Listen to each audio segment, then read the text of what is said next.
सबसे बड़े ज़मीनी जानवर। हाथी पृथ्वी पर सबसे बड़े ज़मीनी जानवर हैं, जिनमें अफ्रीकी हाथी सबसे बड़े हैं। अत्यधिक बुद्धिमान। हाथी अपनी बुद्धिमत्ता, जटिल सामाजिक व्यवहार और समस्या समाधान क्षमताओं के लिए प्रसिद्ध है।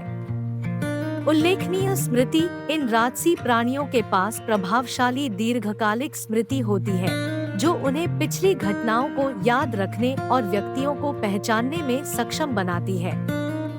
सौम्य और सामाजिक। अपने आकार के बावजूद हाथी सौम्य दिग्गज होते हैं, जो अपने शांतिपूर्ण स्वभाव और घनिष्ठ पारिवारिक संरचनाओं के लिए जाने जाते हैं।